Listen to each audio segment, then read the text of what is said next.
Hello and welcome to Movies, Films, and Flicks. I am Mark Hoffmeyer, and joining me is a man who's going to be eating an apple during the entire episode. It's Niall Moore. Hey, I can't quite see you, Mark, with all the lens flare, but I'm I assuming you're there. have about 18 flashlights behind me, and six to my right, 14 to my left.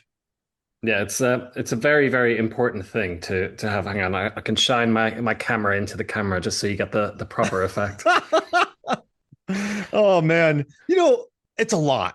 No, let's get It that is. right out the bat. It's way too much. It Um, it is way, way too much. And I've seen the behind the scenes where they've talked about it and they just liked it. Yeah, yeah, it looks good. And then there's shining flashlights on the commentary. They're talking about, yeah, we had this guy off screen just shining a flashlight. And if you look They at, they had a dude, it wasn't even a flashlight. They had proper staged lights pointed directly at the camera just to get this effect they were going for. And they used actual film cameras rather than digital because it was an anamorphic lens, which gets in more light yeah, because they wanted these lens flares. It was not accidental. when you do something because it's cool, it never ages well. Now in '09, I had just left Korea where we met. I was at grad school and I went and watched it. I could have cared less about the lens flares. I'm like, this movie is great. I didn't, but now when you've watched it 3, 4 times, you're like, that, There's a lot of, hey, this will be cool in yeah, this movie. yes, yes, yeah, Um, yeah. it's there are so many moments where it's okay, what would be really cool is let's do the cool thing rather than potentially what might make better sense for the story or what might be more in character for certain characters or whatever. Like when they were talking about the scene where Kirk is having hooking up with the green lady, they're like, yeah, we just thought, yeah, let's get Zoe in her underwear too because they're in their underwear. It makes sense. Like they just and then That'll oh, be cool. and then there's a couple other things where they went, why'd we do that? I'm like, oh yeah, I just thought it'd be cool. And you're like, oh no, like the robot cop. He's like, yeah, he had a guy in the face, but I was like, I don't know, like let's just put a mask on him. So, but the thing is, I just sat through Insurrection and Nemesis, and blah. So comparatively, '09 Star Trek, even though it features a lot of, hey, you know what, would be cool moments, it's still a good time. It's very propulsive. It's it's It works. refreshing. Yeah, there it is. It's a very, as reboots go, it does a lot of things well. Unfortunately, for the series as a whole, and we'll probably get into this on the next episode more, they Oh took no. all of the ideas that potentially didn't quite work and doubled down on them in the next one. Whereas the things they got right in here, they potentially didn't quite include in the next entry. Beyond a little bit different, but they nailed the casting. No, perfect casting. Yeah. There's quite a lot of it's hit and miss in the actual spaceship design. I think The the Budweiser factory. Enterprise, yes, the Budweiser factory doubling for the engine room. I noticed that Uhura had to order a few Budweisers in the bar at the start just to make sure that was their payment. Yeah, yeah. Give me some new Bud or old Bud or classic Bud. One of those. Bud Classic. I think it was Bud a Bud classic. Classics. Oh. And also the apple scene. Like, why is he eating an apple? And Jay is like, I don't know. I saw a guy eating an apple and he seemed like a jerk, so I just gave Chris an apple. Like, you're right. That's really interesting that you say that. There's a lot of, what would be cool moments. There's a huge amount. There's no need for Kirk to rock up to Starfleet Academy shuttle riding a motorcycle in a leather jacket. Except, wouldn't it be cool if Kirk rocked up on a motorcycle and gave it to some random dude who was walking past? It just gave him a bike, then clunked his head. But then, moments after that, Carl Urbans jumps in his bones, and he's He's great. phenomenal. He He's pops. phenomenal. So Zoe Saldana, her introduction walking through the bar, she pops immediately. Anton Yelchin pops He's immediately. John Cho great. pops immediately. Like this is a really interesting film in that there's a lot of like, hey, what would be cool, but then the cast is so good, and the first 10 minutes, geez, I had no idea who Chris Hemsworth was. I was like, this dude is awesome. Like I didn't know what he I Well, like. this would have been what Thor was, what, 2010? So this would have been a year before Thor, Yeah, like Perfect probably. Getaway. maybe was around this time, 2009, but I didn't know Hemsworth. So I was like, this guy is great. The first 10 minutes, great.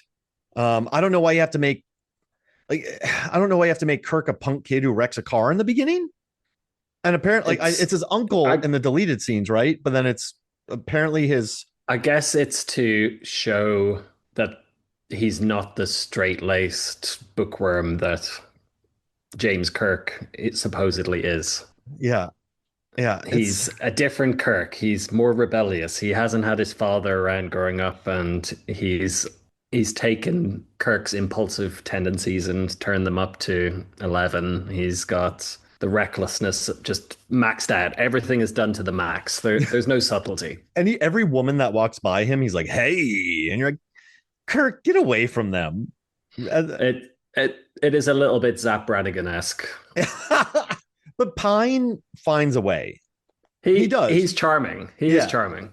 But it's such like I guess an '09 kind of the era trope that he's just the ultimate like ladies. Every woman that walks by him like, hey, I'm like, this guy's kind of unbearable.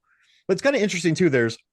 There's Dad Kirk, and then there's young Kirk, and then there's teenager Kirk, and then there's young Spock, kind of like a college Spock, and then old Spock. There's a lot of different age groups in this There movie, are. but it still works.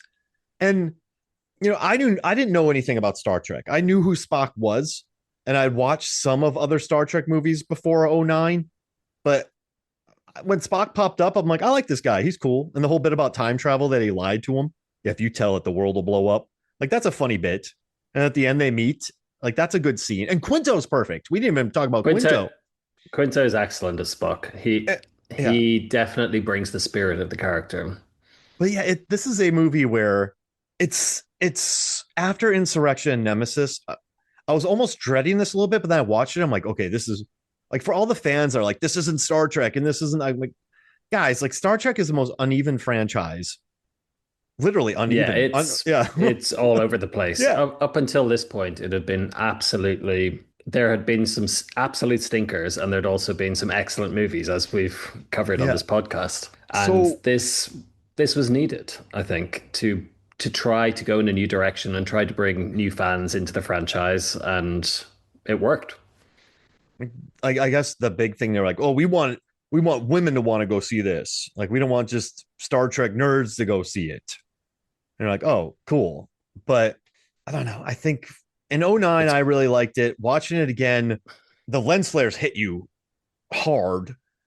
Kirk's a little bit unbearable, but I like the fencing stuff with John Cho. I like well, the that's a nice little callback yeah. to the original series. There's the famous scene of him doing shirtless fencing in an episode called "The Naked Time," I believe. Like he's like I like the fencing. I like the speech that what Scotty like I like the speech that There are some Anton very gives. over the top deaths in this movie as well. Mostly around that fight on the drill. Yeah. There were some. First of all, Olsen, who decided he was going to Leroy Jenkins into the fight What an idiot. and go Oh, for an ultimate Halo drop rather than just a Halo. oh, he dies so hard too. He just gets burnt up. And then the other Romulan dude who Sulu was fighting gets pushed back and then stood there for a second and gets incinerated. I love that one. Yeah, people die. Like action is what solves things a lot in this one. And But I, they almost die in that black hole too, because they could have flown away, but instead they choose to shoot stuff at the ship, Eric Bont Nero's ship, and then they almost die in the black hole. But they're young, right? Does that make up for well, it? yeah, it's the equivalent of if you were to take a bunch of cadets or your students, basically take all of your students who are close to graduating and say, okay, here's $100 million, go and make a movie right now. Yeah, You're gonna have mixed results. yeah. But this was the needed result that they Yes. had. And I don't know, like Pine Pops. So like, I don't know. This is odd. I know I keep saying I don't know. Simon Pegg was Oh, excellent he's as great. And well. his little buddy, And who he's got, pops up yeah, at the end. his little mate. Yeah. And This is a weird one to talk that's the about, thing. though. That's something where they could have come in for so much criticism. I'm seeing it now with, HBO are doing new Harry Potter, and they've just announced the casting for the main three kids. And some people are like, "Oh my God, no, they look nothing like the original ones. What are we going to do? It's the end of the world." And this was very much a risk in when these guys were cast in '09, because to the core fan base, these characters are almost untouchable. They're not really there's there's no way to have a separate representation of the character. It's literally Kirk is Kirk, it's Shatner or bust. Spock is Nimoy. Hmm. And having some new actors come in and do a different interpretation could have gone shockingly wrong. Yeah. And it didn't.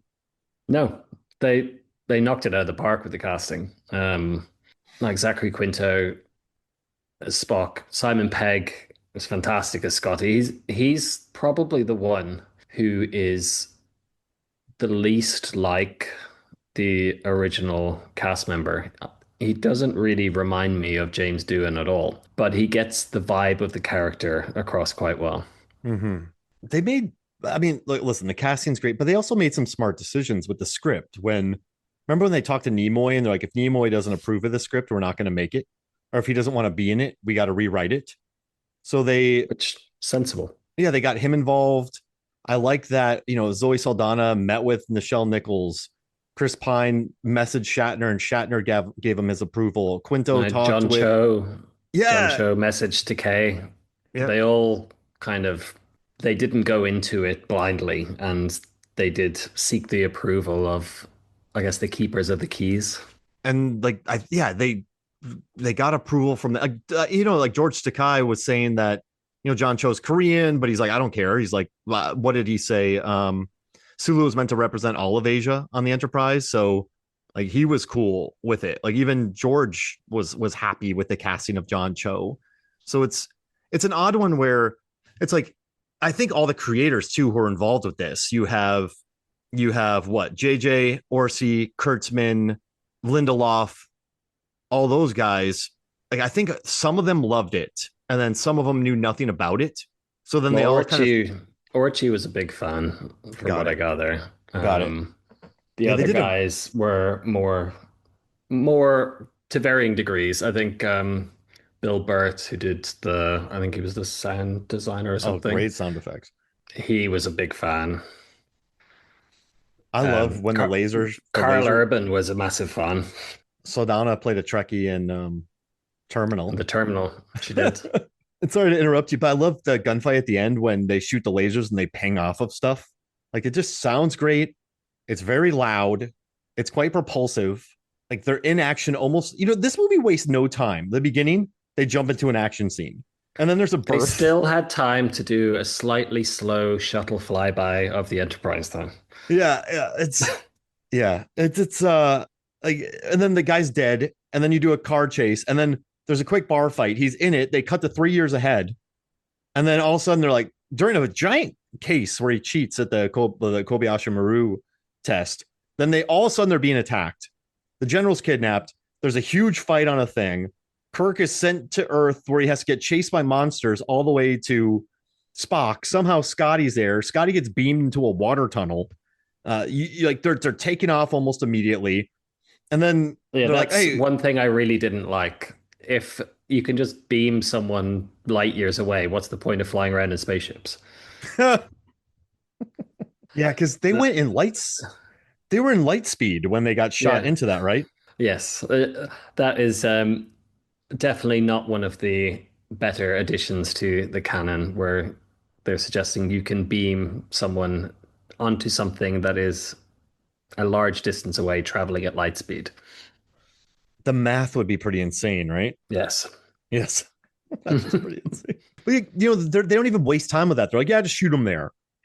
And then all of a sudden they're hanging out in the rings, and then they're back on Earth. They destroy that, and then they chase him, and the movie just moves so fast. Even when Kirk needs to get on the ship, he just gets shocked and run through the area to like with the big hands, that allergic reaction to get him on the ship. And then before you know it, the captain's gone. Then before you know it, Spock is gone. Then Kirk is the captain. So it's an odd one where I think the first time you watch it, it's just so propulsive that you don't think about a lot of that. Did you think about the teleportation in '09 when you watched it? I probably did, but then Oh, I was already a massive Star Trek fan. okay. But at the same time, I was busy being like, oh my God, that's Scotty. So it was kind of balanced out. I think it was probably on the second or third rewatch of these where some of the choices start to become a little bit annoying.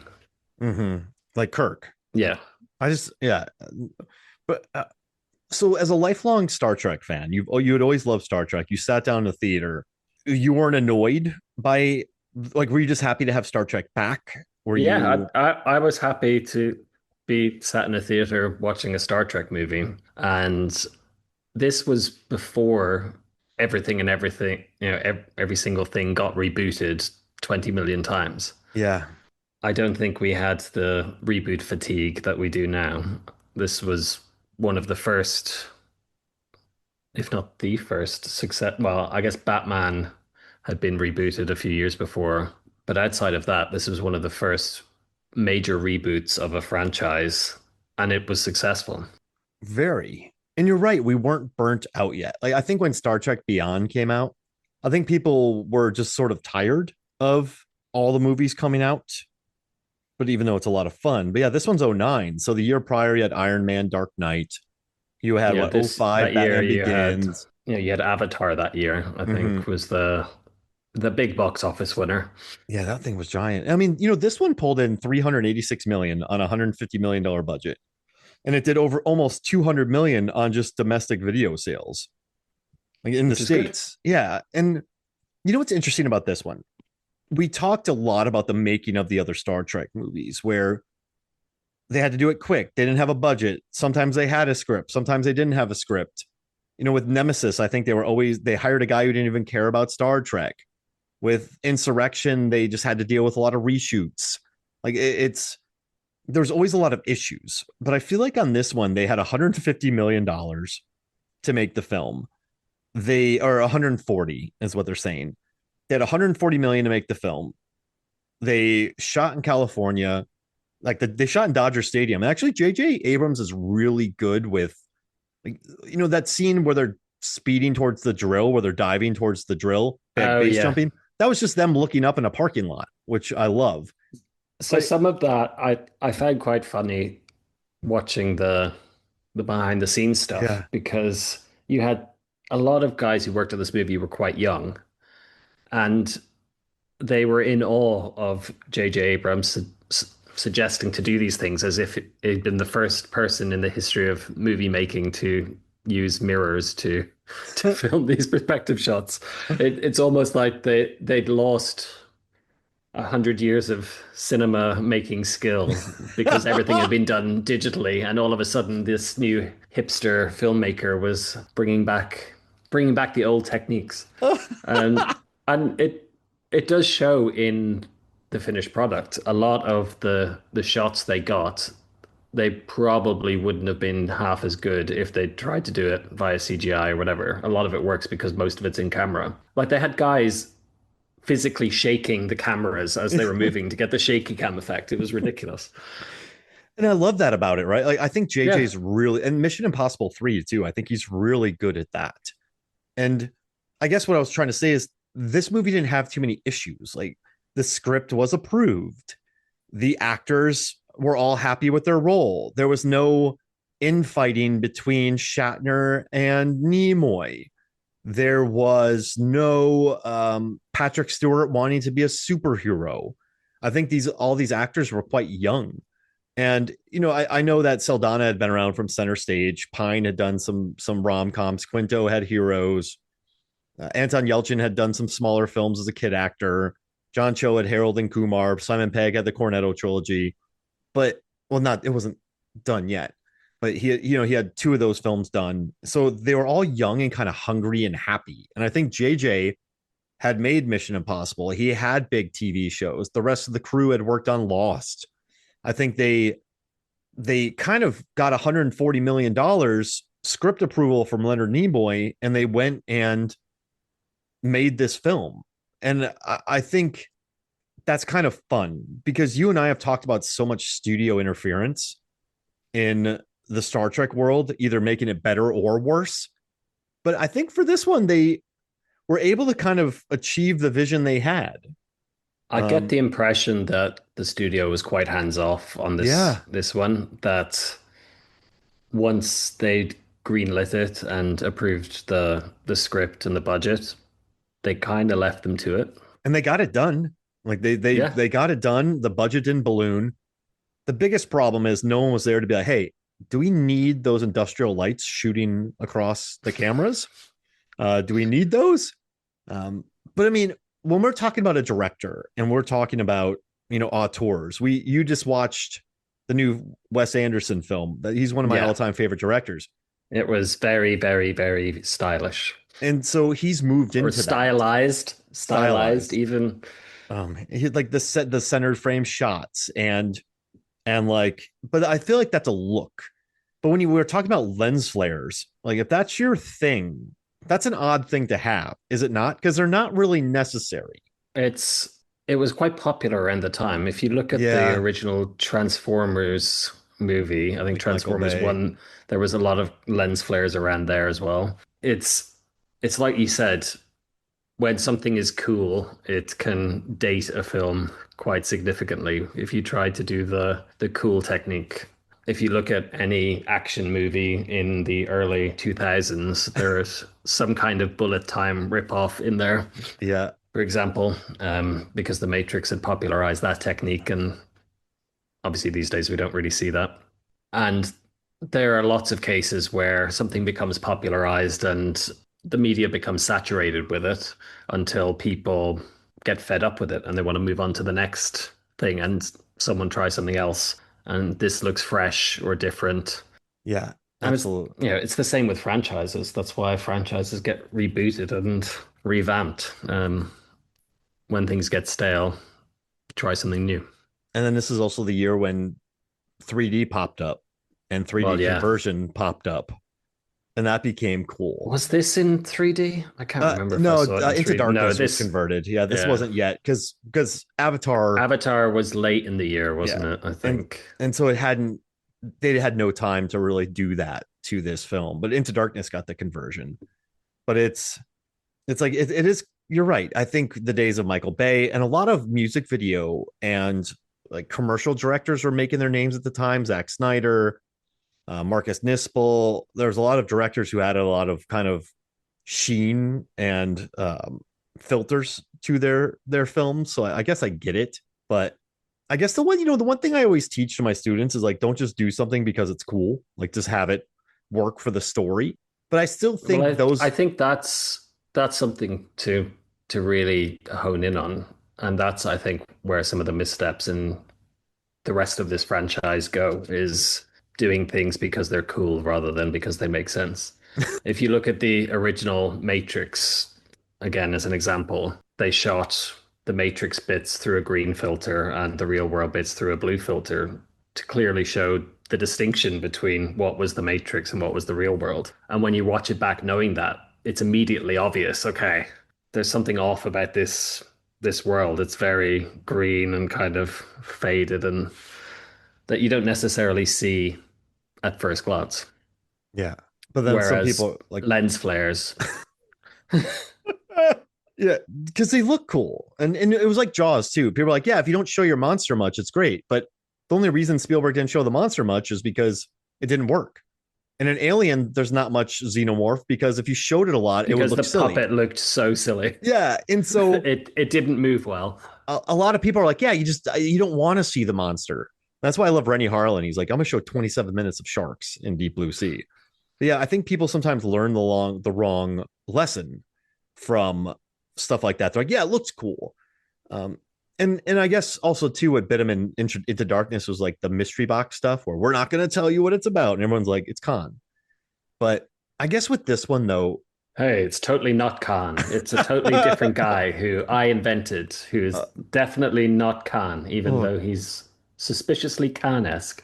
oh, it's odd. But this one though, I think the lens flares for the first time viewers gave it a nice sense of, at least for Mark in, going back to school in '09, it gave it a very vibrant feel. The movie Yeah, did feel was alive. it felt shiny, it felt new, it felt like it was not Star Trek, but still Star Trek, I guess. Mm-hmm. It had the uniforms from the classic series, everyone wearing the yellow, the blue, the red. But then you didn't have the 60s style knobs and dials and stuff everywhere. It was very much a reimagining of what that might look like. And I think it works. Except for the Budweiser factory is an interesting choice, but I like that Abrams put it in a place. I Like I like couldn't I couldn't unsee that once I knew that. yeah, exactly. I think that was my issue with it. Yeah. Once I knew that, the magic went a little bit from the scene. Mm-hmm. I don't think I'd ever really thought too much about where that might have been filmed when I'd seen the scene. It was okay, they're in what looks like an engine room. There's some pipes doing some stuff. Okay, cool. Whereas now I'm like, okay, that held beer and that was apparently very noisy. And this was some vat. Yeah, they had to do a lot of ADR on this movie. Um, Yeah. yeah, a lot of kind of stuff in post, but I do like that they shot on location. I do think that adds to the film. And also Insurrection, that movie Insurrection it's short, but it feels so long because it's such a and even Nemesis to a certain extent and motion picture and Star Trek, what's the Millenniums? No, Star Trek. We talked Um, I've already forgot. Yeah, Generations. Generations. They move at such a slow pace. And there's nothing wrong with a slow pace. I mean, Khan is very methodically paced. Voyage Home is very methodically paced. But this one is like, we got to go. And like '09 never stops. And so I guess after watching Insurrection and Nemesis, I find this to be a breath of fresh air. But I think if I watch this a year from now, not having those two movies fresh in my memory, I would probably be harsher on it. But Maybe. I think it's so well cast. And Like, that's where almost everyone was coming into it in '09 as well. So anyone who'd watched the original Star Trek films, I think Enterprise was this most recent series, and that had been cancelled, I think, 4 years into its run. There had been no Star Trek for a while, and the last cinematic experience of Star Trek was Nemesis for everyone. So you come into this thing, and it's like, this is actually good. I yeah, can enjoy this. and it's fun. Yeah, and it's full of life. And I have a question. I have a question for you. So this movie came out in 2009. And so I'm looking at the Academy Awards, the 2009 nominations, and this is when you could nominate up to 10 films. So I'm gonna do something, and you gotta like you said what best casting is now gonna be an Academy Yeah, Award. I think from next year. Okay. I'm gonna pick 10 movies, and I want you to pick one that you think should get best casting. I already know the answer, but I'll let you pick the movies anyway. Okay. Hurt Locker, It's Inglorious good. Bastards, Precious, Up in the Air, Star Trek. Let's see what else is there. That's Hangover. I'm not going to do sequels because I feel like those were already Avatar. Because I think sequels would have already have been that. So I have Avatar, Watchmen, which might be crazy for people. I'll just do those eight. Yeah, and Or I think Zombieland. Zombieland was really well cast. I think the standout you got to look at Inglorious Bastards. Yeah. It's it's Yeah, there's it's nothing. Yeah. but it whoever found Christoph Waltz for that role is did a phenomenal job, and the rest of it as well was so well cast. I think it could almost be a case of whoever is Tarantino's casting director would win that award any year there's a Tarantino movie. Like Once Upon a Time in Hollywood had so many stars in it. Yeah. Yeah. But again, if you look back on it now, it has even more stars than it did when it was actually released. Yeah, exactly. Sweeney and Margaret Qualley and Maya Hawke and Honora, Mikey Yeah. Madison, Yeah, she was in it as well. Elvis, big names, yeah. But do you think Inglorious edges out Star Trek? I think so. I think Star Trek did casting phenomenally well, but Inglorious Bastard, just because Christoph Waltz was probably an unknown almost at that point in the Western cinema, or I hadn't seen him in anything anyway. Like And to Melanie go Laurent from too. yeah, and to go from that to he won. Did he win Best Supporting Actor for that? I think yeah, Yeah, that and Django. yeah. All right, so we're giving that I the Oscar. I I think that has to get the Oscar, but I think this gets nominated. I mean, So you're filling in spots from iconic actors. Like that's almost unheard of sometimes. So, and then everyone yeah, kind of just went, "Yeah, this was good," which rarely happens. yeah, it's interesting. It's and I'd be interested to hear your opinion on who they got best because it's a it's a very, very, very tough what question to be able to rank the casting of the say the main characters. So you got Kirk, Spock, Scotty, Uhura, Chekhov, and Sulu, and McCoy. So we've got seven characters. Okay. All right. So wait, give me those one more time. We're doing Scotty. So we'll do Scotty, Kirk, Spock, McCoy, Chekhov, Sulu, Uhura. Boy, Chekhov, Uhura. Okay. Oh man, this is tough. So Chris Pine is a great get. He's the best of the Chris's. I'm just gonna say that now. I Is think he? I I don't think know. performance wise, I would say it is. He does menacing quite well. I watched what did I watch with him the other day? Don't worry, darling. And he was the weird cult leadery guy. Yeah, he's he's good. Yeah. Wait. What was your joke? He's the best. What was the? He's the. It was the second best cult leader of. Oh, what did I say? That was you had a good bit. I like I that. can't remember. So while you're finding it, but I think in this movie he's kind of the cocky guy. So even though how good he is, I don't know, but his charisma makes him likable. So that's tough. And then we got Quinto. He's just perfect in the role. Like I don't know, perfect casting. Urban, Yeah, he pops immediately. For her, Zoe Saldana's she pops immediately. Like Scotty, Simon Pegg is over the top, but not over the top.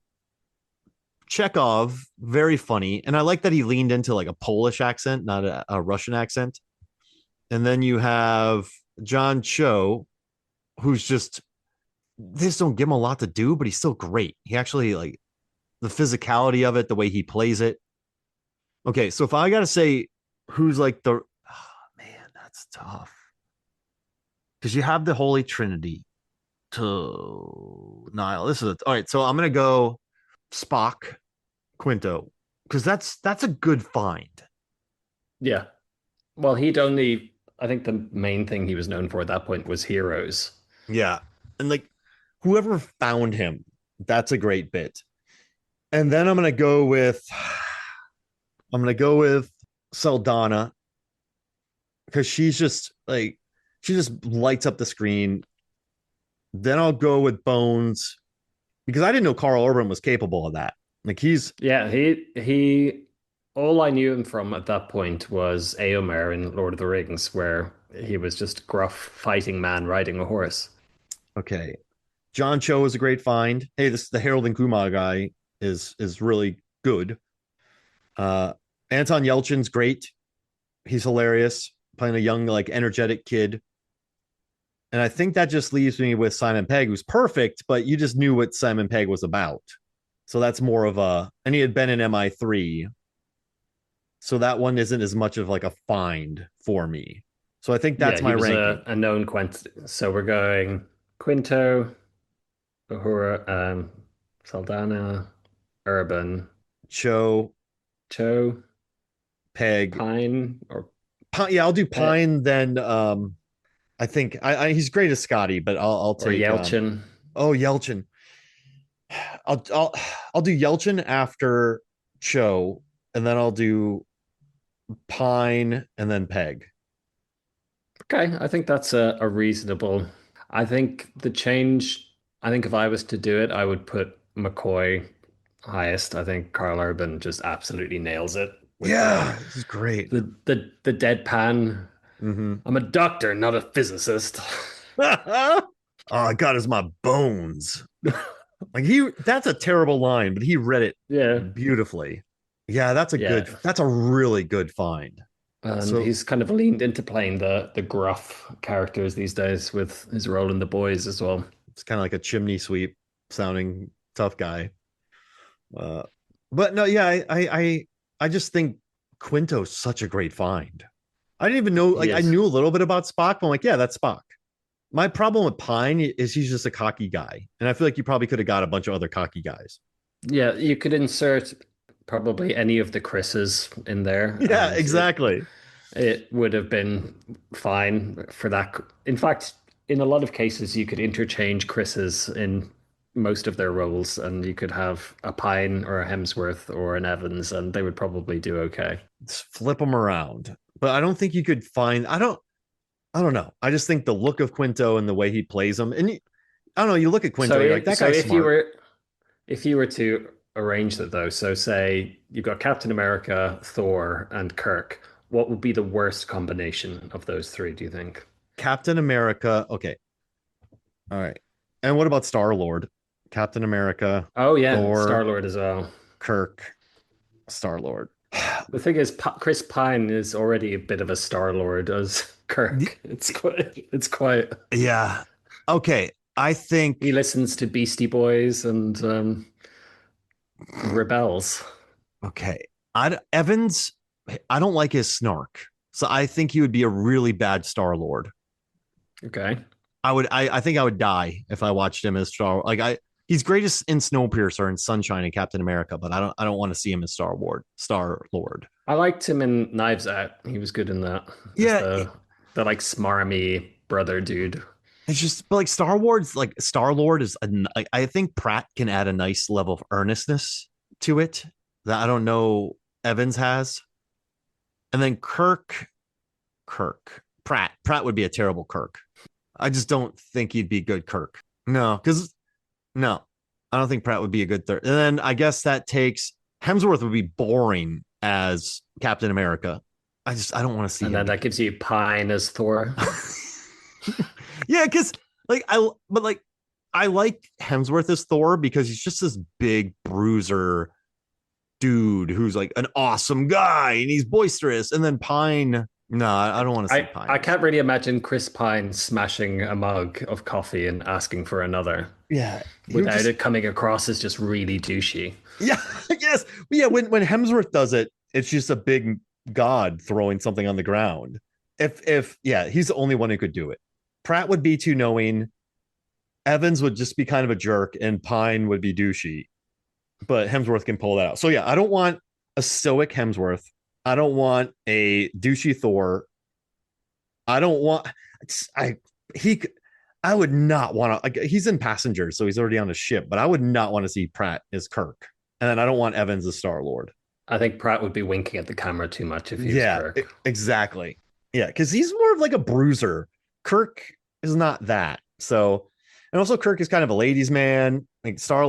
Pratt is not a good ladies' man actor. So yeah, No, he plays the awkward bumbling type a lot better than uh someone who would be more of a lady killer. I think we did it. Is this good? Yeah, yeah, I think so. It's You know who that we would had? be objectively bad casting. Okay, Nero. We haven't talked about Nero at all. Nero and his gang of skinhead hillbilly Romulans. I like the deleted scenes because it's like he's been kicking it around for 25 years, but I like that he was in prison. Like, you've been here forever and we can't fit you out. And then he breaks out and then goes on his mission. I don't think that makes total sense either. But Yeah, were you, it's yeah. the kind of thing where if you take a step back and ask, okay, so he had the fight at the start where he killed Kirk's dad, and now we're 25 years. Like, what the hell was he doing for 25 years? What was he doing? Well, as he said in the deleted scenes, he was in prison. He was in, Yeah. and supposedly the prison is one we're familiar with. It was the Klingon prison Vurapente. Repente. Oh, we know that one. Um, but but then he has to get his ship. Like, is his ship just kicking around? Apparently, his ship was just in orbit. Oh man. I don't know They if I just kind like of left that. it there for him to pick it up, which seems very unlikely that the Klingons would capture this highly advanced spaceship and then just leave it so that when the jailbreak happens, it's or does he go to the Frank Oz guard at the desk and pick up his personal items like, and here's some keys to your spaceship and And your crew's waiting for you. $5 and one pair of black sunglasses and Chewing gum. Yeah. It's okay. So can you explain his plan? well, even his first officer didn't really seem to know what his plan was. In the very first scene, it's like, so we kill Spock, and then it's like, no, no, you don't understand the plan at all. I think the first officer guy was, he had a good plan. Let's kill Spock. We've got our revenge. Cool. What he wanted to do was kill 6 billion Vulcans to make Spock watch, which seems a little bit excessive. Because Spock shouldn't have been like, I will save your planet. But Spock wasn't responsible for the solar flare. No, Spock did not cause a supernova, and Spock did try to save them and was a bit late and failed. And Nero holds Spock personally responsible for a supernova, which is an interesting thing. 25 years. And he And doesn't go back to his home interestingly, planet to while he was in warn them. jail, Like well, he it's not going to happen for another 100 years. So I guess he figures he's got time afterwards once he's finished punishing everyone and blowing up the Federation. Then he can go back and say, oh, by the way, see that star there? It's going to blow up in 100 years or so. Might be a good idea if we move to another planet. But I've kind of destroyed all the habitable ones with red matter because I was on this vengeance trip thing. I don't know. my bad. Uh, and then he wants like I don't Shinzon plan doesn't make sense either. The Romulans have been done so dirty in the movie series. It's so we had Shinzon and his band of guys who live in the dark. It's like, Bane, I was born in the dark. I lived in a mine. We don't like the light. And then you had the Romulans in this who are all tattooed skinhead dudes who have this mining ship that is kitted out like some kind of Warhammer 40,000 kit bash with 20 million pieces just kind of stuck on to make it look scary, which is pretty much what the production designer was going for. He wanted to make Yeah. this thing look really, really scary. With no guardrails when you're walking No, on this stuff. oh, no, you can't have guardrails. I mean, why would you need guardrails over a massive chasm? That just you just don't understand aesthetics, Mark. That's It another, just hey, doesn't let's make work. this cool, you know? Yeah, exactly. It's let's make this really cool evil spaceship so that it's the baddies. Even back in Uh, '09, I was like, I don't understand. I was like, this plan is dumb. I remember thinking that. I'm like, but I don't care. I had fun. Um, yeah, but yeah, and then in comparison to the Romulans of the series, where they were cunning, espionage-driven, really methodical and calculating villains, where they were intellectual and trying to outsmart and outwit the Federation versus being like, "Ooh, me going to blow up your planet because me angry." literally, like seriously, that's what it is. Yeah, that's what it boils down to. He had a bad day, so he decided to go for a genocide. And he does.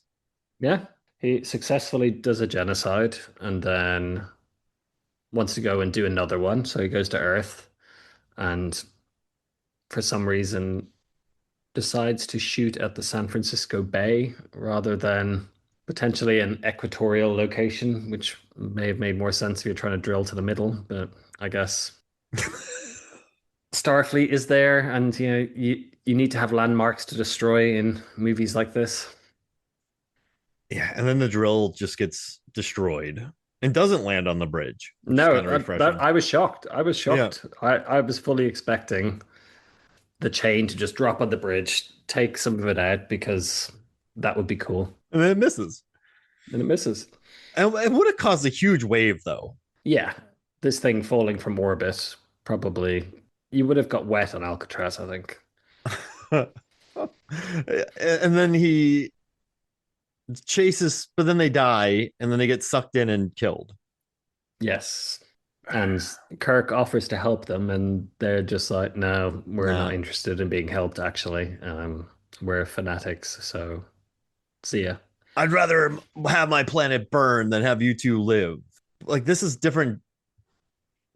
That his rage is not exactly well directed or and his plans are not particularly well thought out, which is probably why he's a minor and not a member of the Romulan intelligence agency. That's a good point. I mean, I guess, all right, let's say something's something in your house starts a fire and the firefighters come, but they're unable to save your house. You don't have a lifelong grudge against the firefighters. No, I wouldn't think I would. You'd probably be pretty pissed at like Black and Decker for making a faulty appliance. Yes, you would probably be upset with Black and Decker, But not the firemen who came to try to help you. and that's kind of what Spock is doing. So it's the equivalent of you have a fire in your house, your Black and Decker air fryer has decided to go on fire, and the firemen come, but they're a little bit too late to save your house, and it's spread. So what you do is you go and kill everyone the fireman has ever known and met, and make them watch as you do it. That's how unhinged this plot is.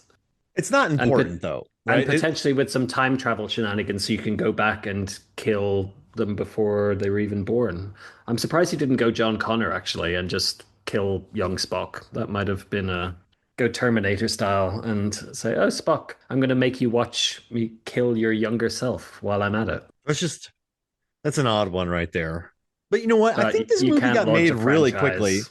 We both listened to the commentary and we both listened to like the watch the behind the scenes stuff. This movie shot pretty quick. Like I Yeah, think once they learned like, hey, we can get this going. And then like we can probably get this out in '09. All right, well, let's do it. So I think once they had a locked script, they just went for it. And but I mean the villains are nonsensical in Insurrection. yes. In so I mean it's not a surprise. I just don't understand his plan. I think writing believable villains is a skill set in itself, Yeah, that's true. and not everyone has it. Yeah. You know, it's funny. I think some people are like, well, it's not Hans Gruber, but not many are. Like, there's not many Hans Grubers. Um, No, so comparing them to Hans Gruber, I think, is a bit unfair. Like, not everyone is Khan, you don't need to be Hans Gruber, but you could be his brother. Simon Peter Gruber. Yes, He, aim for that. he's, Yes.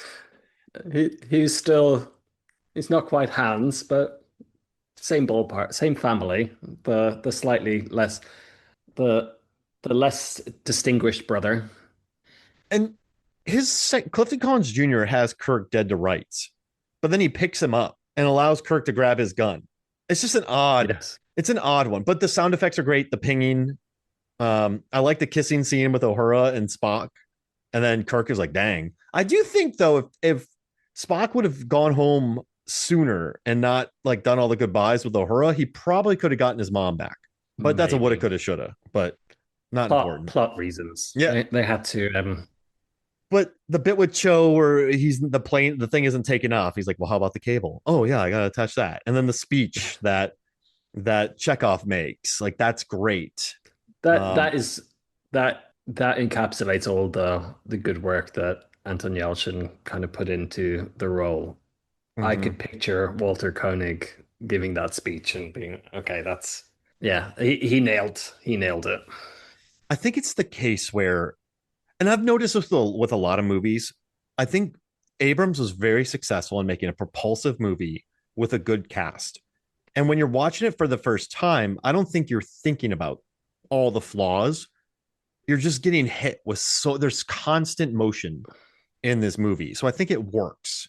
Well, look Um, at his TV work as well. It's very similar. You get hit with constant stuff, and a lot of it never really get, or a lot of it, when it does get explained, isn't really earned. yeah, exactly. Polar bear, smoke monster, and like Somehow, Alias Palpatine and has returned. I compare that Star Wars franchise. So J.J. Abrams makes a remake of Force Awakens, makes $1 billion. Or no, he makes a remake of New Hope. Smart, makes a ton of money. Ryan Johnson, like, there's that Dave Chappelle skit where it's like F your couch, where he just where the guy is what on that guy who's it? Someone destroys a couch and the Dave Chappelle stuff. Like J.J. Abrams made a couch. Ryan Johnson came in and was like, I'm gonna kill this guy off. Ray's not important, families aren't important. I'm gonna send people away. And then like he dirties the couch. And I think JJ just came back trying to clean it off, like his couch, after Ryan Johnson was like, fuck your couch. Like that's Yeah, my that whole trilogy was such a mess. yeah. Just not having a clear vision for It's what the insane. story was for you're making a trilogy of movies. Perhaps you might want to write a trilogy of movies before you start filming a trilogy of movies, or at least have the main story throughputs that you're going for, so that potentially, if you have different writers for different films, they know what the overarching plan is, so that they can fit in little character moments that lead towards these big moments later. In the history of cinema, I don't think I've seen a director take over a franchise and hate the first film more than Ryan Johnson. Like you have not Cameron Poe. You have Poe Dameron. Poe Yeah, Dameron, yeah. who Cameron Poe. is You've got Con Air on the brain. he's the coolest pilot ever in the first film. The second one, they just make him terrible. And then in the first film, the Death Planet blows up billions of people. And then the second film, they're lecturing about how the rebels are just as bad as them. You kill off Snoke. Rey's parents are nothing. Like it's just the craziest. He smashes his helmet. Kylo Ren takes his helmet and smashes it. Like the whole thing could be summarized by here is Kylo's helmet that's pristine. The second film is a broken helmet. The third film is a repaired helmet that's still broken. It's a it's insane. And I think it's kind of hilarious. But yeah, I think even with Lost, he's like, yeah, let's add all these ideas. And then they have to explain them. So I think in this film, the creaks do show, like with Star Trek Into Darkness. But I mean, And without that's the this, thing within, if you look at the first seasons of Lost, it was all phenomenal setup. It awesome. was in the Yeah. later seasons where when they had to start cashing some of those chips in, that it started to fall apart. And that's Yeah. what we saw with Into Darkness. More Into Darkness. Beyond was more self-contained, Yeah. but particularly Into Darkness, a lot of the chips that had been played in this movie are cashed in and they choose the wrong ones. Yeah. But it still works. And without it, we don't get the new Star Trek stuff, I don't think. Yeah. Without the success of Well, this, we don't have the new era of Star Trek shows. which some people would be happy about if you believe the internet. Really? A lot of people do not like what Kurtzman has done with the franchise. It's too woke. It's too. Wasn't woke? Wasn't Star Star Trek Trek's always woke? been woke. Star Trek's Yeah. always been woke. It's like Um, it's it's insane. it's insane. To be fair, I don't really like Discovery. I kind of gave up on that. But Strange New Worlds is phenomenal, which is the new one where we've got yet another new Kirk and yet another new Spock, and they're both really well cast as well. Ethan Peck does a really good Spock, and Anson Mount. Anson Mount is Pike. Who? Who plays Kirk? I can't remember. I can't remember off the top of my head, but Anson he's Mount good. is wait, who is he in that? Here, let me go down. Anson Mount is Pike.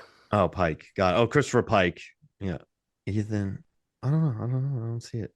But no, it's without those, we don't have a rejuvenated Star Trek. It's plain and Yeah. simple. And so And we wouldn't have Lower Decks, which is the best Star Trek that exists in the last 20 years. So, I've never watched that. oh, it's phenomenal. It's the animated series. It cuts deep, but it's very good. How on a scale of okay, on a scale of Wrath of Khan to your least favorite, was it like Insurrection or Nemesis or Five? What would you rank Uh, Star Trek '09? it's I would put it probably fourth. So behind First Contact, Wrath of Khan, Insurrection, Voyage Home. After those, so fifth, maybe. Oh wow, yeah, that's fair. Yeah, I I would put it think ahead of Search for Spock, maybe. yeah, because that's three. Yeah, I think four, two, six are one, two, and three, and then this one would probably compete with First Contact, which would put it in fourth or fifth, which is what you have as well. yeah, That's fair. yeah. I think so. All right. Well, Niall, thank you for joining me. We got Star Trek in the Darkness next. I'm kind of dreading it, but I love this series. I really do. This has been great. So we only have three movies left, and I kind of hate that. But where can people find you? I'm at El Nilo on all the social things. And these are all over the world, so you might see them Yes, I wherever can be you're at. found next to bodies of water, sipping a nice cold drink over the summer. Sounds amazing. Hey, man. Well, thank you for joining me. So for me, Mark Hoffmeyer, for Niall Moore, this is Movie Shows and Flicks. We'll see you next week.